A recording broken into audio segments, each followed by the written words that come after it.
Welcome to our live stream of Pinball Prelude. Or Pinball Prelude. Yeah, either way. This is a very kind of unique pinball title that was released pretty late in the Amiga's life. It was 93, is that right? It's 96, 96, wow. Yeah. And so it's definitely got that sort of pseudo 3D rendered shading on the text. Kind of reminds me of the text in Primal Rage a little bit. It does. It does. Now, had you played this before I suggested it? No. I had never even heard of this. Yeah. Well, good. Fire it up. Let's give it a go. All right. So, now I have played it since you mentioned it. Oh, yeah, for the obvious reasons, yeah. So, I saw this game on Lemon, and, wow, already, eh? That's right. I win. I've never seen that happen, and I've played this a million times. I saw this mentioned on there, and I was like, well, it didn't get really high marks, to be honest with you. And I thought, let's give this thing a look. And I sort of kind of dug it.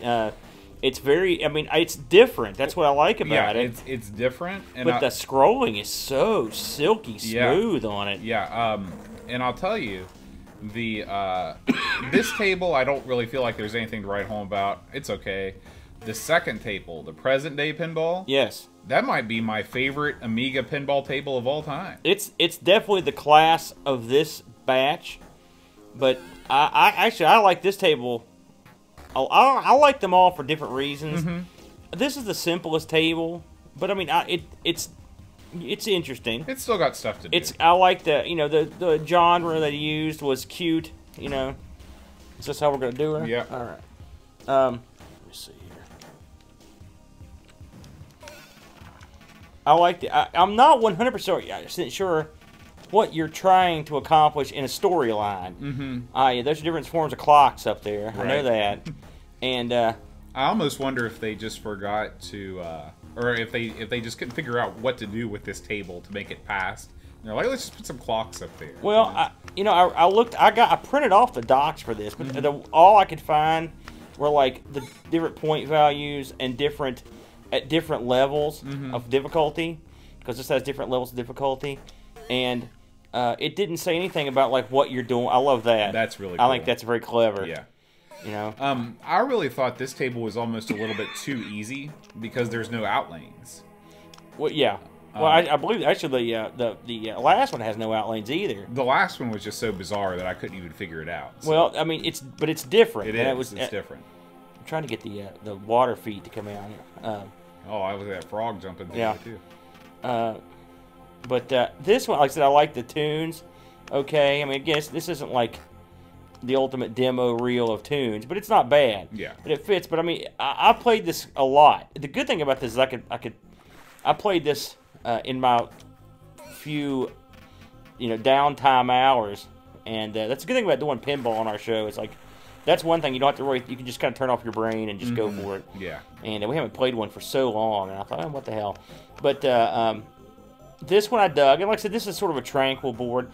I think they missed some opportunities. I think that dinosaur could have been a lot like the dummy in Funhouse. Right. Oh yeah. They could. I mean, you could knock the ball into his mouth, but it doesn't do anything spectacular, and it should. Right. You know. I agree with you. Now, I'm not sure Funhouse was released before '96. To be honest with you. Boy. I'd have to go look. I want to say that it was. I think that it was. I'd say it was close. It was one of the early DMD games. We'll have to look. But we won't spend any more time with this table. This is you've seen everything that's here. Yeah. Roll on to the next one. That's your main event table. Now, because we're playing this is a company release. We have to quit out and then reload each time. Yeah, it's weird. I could not get that to work. Leaving the game. Which I thought was strange. Oh, we don't want brain damage. What's the name of the Prelude? Yeah. And so we're loading up. This is the present table. It's funny on the box for this game. The tables are pictured on the back, but on the third table it just has like a cloud, like with a question mark on it. So when you buy this game, you just don't know. You're buying 3 tables, and one of which you don't have any idea what it is. Right. But I mean that's a good marketing strategy. I love this. This is one crazy table. Do you affect those guys in any way? I could not. I like to think that I do. I thought maybe they were simulating magnetics up there, like Twilight Zone does. Right. But this table reminds me a lot of. Have you ever played GoldenEye? No, I've never played that one. Based on the Bond film. Great Bond film, by the way. Anyway, GoldenEye has a big satellite dish on it like this. GoldenEye. That's the theme, right? No, GoldenEye was Tina Turner. Oh, okay. But maybe you're thinking Goldfinger. Wow. Anything you were thinking. Agree to disagree. You were butchering. But I butchered it too. But it also reminds me if you've played. There's a few games that use that kind of rolling in a bowl point structure. Oh yeah, Taxi's the one that comes to mind. There's another one that actually has a bowl, but I'm trying to think of what it is. Right off the top of my head, but I think that's a really awesome. I mean, I love that. To be honest with you. I don't like that you can't advance the lights by pushing the flippers. Yeah, it doesn't have it's funny because on the third board on the third pinball machine it does let you do that on weird. But I mean the third one it's so hard to get to the part where you can move the things around. It makes it tough. Yeah. I wrote my scores down for these two for the show. So. Oh, okay. Now this is wacky. I'm glad we got this. This rubber ball. It's almost unplayable with this thing. I mean, I don't know what the advantage of it is. I don't know if they just do it to screw you. That is weird. I mean, it goes nuts, but I mean, it's not like your points go crazy. You know, I don't know if you get if you stay with the rubber ball longer, you'll get more points. And you stay with it till you lose it, right? I mean, well, I never ran out of time on it. I just always lost real quick because I mean, right now you've played much further than I did. Yeah, I don't really understand the football thing. Yeah, so it ran out of time. That's awesome. Yeah. See, like I said, I never ever got to stay that far. So right there, you've done something I couldn't do. What's the deal with that? The picture-in-picture thing up there beside. I don't know. I have no idea what that is, to be honest with you. And I also don't know what the gun does when you load it. Like it says locked on target or something, and I have no idea what's going on. Like I said, I couldn't find the themes of these. Like this one has a. Like, if you had to pick this theme out, what the hell is it? I think about, like, depressed British town, where it's like all the stores are shuttered, everybody's on their cell phone, football's the only thing they live for. That's what it makes me think of. I like the fact that you spell the company's name. That's a throwback to the old days, when you spell effigy down at the bottom. I'm sorry, I'm taking over the game. No, please. This is my favorite table. I'll let you play Future full time. I like Future, but this is a good table. You know, like I said, when I read the reviews of this game, it sort of got killed. You know, and I was like, man, I wonder why this is getting killed. It's not. I thought it was sort of unique. Yeah. Now, it might be just one of those things where I think a lot of later Amiga games sort of got bashed for not doing anything new, even when they did something that was an established trope well. By the way, did you get multi-ball on this level? No. Holy smokes. It's like 6 balls or something. Holy cow. I mean, it's unbelievable. It's just, I mean, it's crazy, and there's no slowdown at all. I'll give these guys credit, and they did virtually nothing, by the way, which I'll go into that more in the show, but as a company, they only had a few games, but I mean, is this the perfect Pokemon game? No, but I mean, the smoothness of the scrolling, the fact that it scrolls sideways. Is unique, and boy, it works. Yeah, you know, it never. It's very cool. Because you know, in some of those other games, I felt like I could never get a good shot because of the way it was the thing was built. But I never had that feeling in this game. Now it could have been artificial, right? But it smooths so quickly and beautifully that it just feels like that you're playing one large table as opposed to some pictures tied together at a seam. I mean, they just did a really good job. Yeah, and I mean. I think this fits in. I mean, if this was in a dreams, fantasies, illusions type game, this would fit right in. Absolutely. Now I will say their background in this game is a little busy. I don't know what, and I just can't. Oh, you know what that is? That's a laptop. No, he's got a cell phone. That's a cell phone. That's a cell phone. But up there with that picture-in-picture thing, that thing right there, that's a laptop. Oh, I see. Yeah, I see what you're saying. Oh, I like this too. This is like a roulette sort of thing. I mean, I bet this is the best game you've ever had. Isn't it? Oh yeah. Because I've only had this. I only got to this 1 or 2 times. And it'll kick it back out. I mean, there's there's fast food over there. Yeah.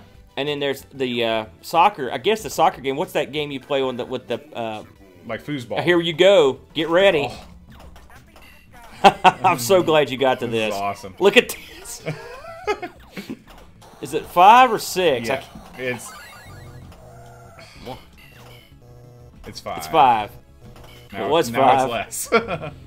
I mean, and by the way, I like the fact that it's See, this is a great way to do it, and to go. I mean, this is. I mean, it's not the first game to do it this way, but it comes back real smooth too, which is something the other ones used to drive me nuts on. Man, I want to get that F. Oh no! Well, we'll get to see how it comes back here. Just comes right back. Yeah. Come on. I don't know what you're spelling there. EFFTGY. Effigy. You're spelling their name. That's what I said. I thought that was a T, not an I. Here comes the. Good luck. Our old buddy. Man, you've got a hell of a game going. I'm sure you crushed my high on this. And I was pretty proud of my high score. We'll write down my score on this one just to see. I never got anything other than no parking place there, too, so I don't know what I was supposed to do beforehand to make that happen.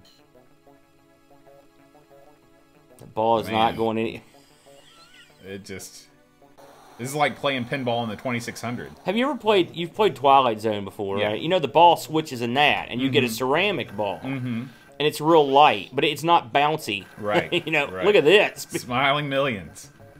I never saw that. It's like Smiley's Motel. Oh, I love it. That's tremendous. Oh, this one's real heavy. It's the opposite. Oh, of the really? elastic ball, yeah.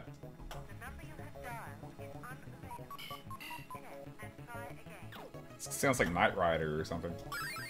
You've absolutely advanced well past where I got on my best day. Oh, no. There it goes. 3 million smile. Nice work. All right, so let's see what this... Let's jot this score down. Yeah, I know mine was like 30. 35, 835. Let me take a picture of it. All right. Nice work. Thank you. Still not the top score on the highest scores list, but... Which one? Oh, yeah, I guess you'll remember it when you see it. Yeah. All right, fire up the future. Okay. The future is now. We'll get out of this.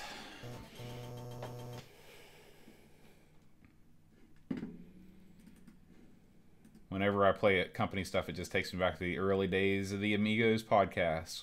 Where we used this exclusively for a while. Yeah. Okay. It does make it easier to... It does. The company, they're great folks over there. There you go. Oh, I'm right out of the gate on this one, eh? Yep. I can actually play this one for a good while. It's an interesting take. I like the fact that they were going outside the box on this, you know. And you know what it reminds me a lot of, just because of the size of the table, is those cocktail pinball machines. It does. It does. And there's a lot more targets. There's a lot more busyness than a cocktail table. Hey, you know, one thing about this game there were parts of this game I didn't understand. I've never, like, for example, they've made it a little bit too difficult. Like, I'll give you an example. The that straight up and down paddle at the top, right? You're supposed to use that to get to access some of these other parts of the game. Let's see if I can do it here. If I get all these, I get it. Oh, shoot, I get it. Now watch, hey. Yeah. It's hard as that is hard. I have not mastered it. That purple playfield on the side, I've never gotten to that ever.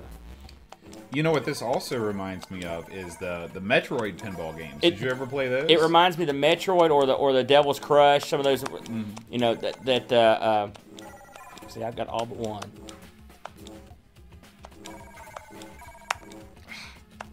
That's one of the hardest ones to get to. Here we go.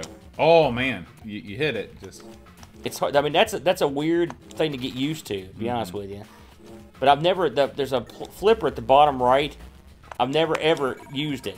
I don't know how the ball gets there because there are multiple levels to this playfield. I mean, this is a pretty intricate playfield. It's so hard to time. What is that 25,000 up there? You can get that. It's a bonus you can earn.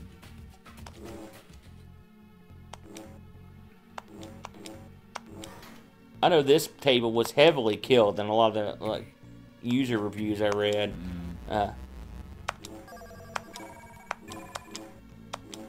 Shoot. There. Oh yeah. Okay. Well, so that's something, right? Got the other way. Yeah. That I've done. Now you increased your bonus. Shoot. It's a wacky one, man. And I want to like it. I mean, I admire the balls it would take to try something new. You got a pollution meter? I wonder what that's about. Well, it's the future. You're turning on fans to, like, clear up pollution. Oh, I see. This is the first time that I actually noticed Shoot. what this playfield is. These are skyscrapers Yes, that are coming exactly. up from the... Okay. And those are fans that you can clear out that pollution with. Oh, all right. When Which I was... I've not done. I've never had much success on this board, and I've tried. I played this. I mean, I was like, damn it, I'm going to see the nooks and crannies of this thing. And I played this thing. I mean, I really tried my best and played for a good while, and just had no luck. You want to try it? Sure. I'll do it a little bit. Congratulations. Yeah, I've done better than that. Yeah, when you're playing, or at least when I was playing, I didn't really notice as much of... I'm off to the races here. I didn't notice as much about the board as I did when I was just watching it. There's really a lot of attention to detail. And if you look at how... Again, not to harp on it, but it scrolls so smoothly. Yeah. And it's in 4 directions.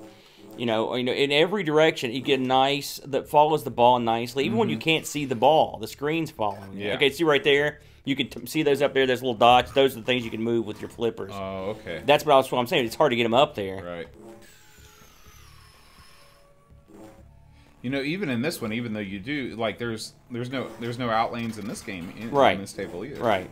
Really, there aren't. None of the machines have outlanes.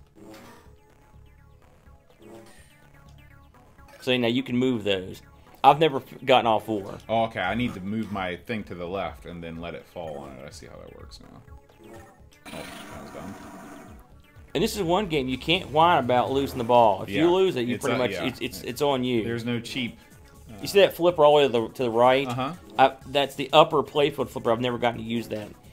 Yeah, I want to get up there and see how that works. I have filled the other upper playfield. Also, 2 upper playfields neat. It's odd that you get 4 balls. This is another, but I mean, it's different and it works. I don't feel like I'm getting too many. I'm not getting bored. Right. I agree. The first machine's the easiest of the bunch.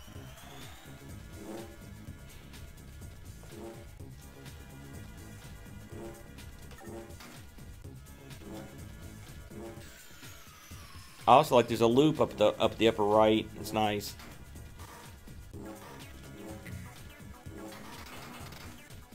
The sound effects are really good too. I mean, they're different. I like the incidental music on this. I think they do a good job with the background. You know, it's a good tune. Oh yeah. It's not it's not blow away. It fits this board better than the music fits the other 2 boards. Something that this game also doesn't have in common. There it is. Yeah. With say your Pinball Fantasies and stuff is there's not a lot of verbal callbacks in terms of voice. There's really none. There's I mean in terms of like people talking or real toys going off. It's more just like booms and bings, sort of like a traditional pinball machine. Yeah. You know, I'm not saying that's better or worse, but you don't get sick of it. Right. You know. Right. Well, this has been the our playthrough of Pinball Prelude. So, stay tuned for the show. We'll see you next time. Adios. Adios.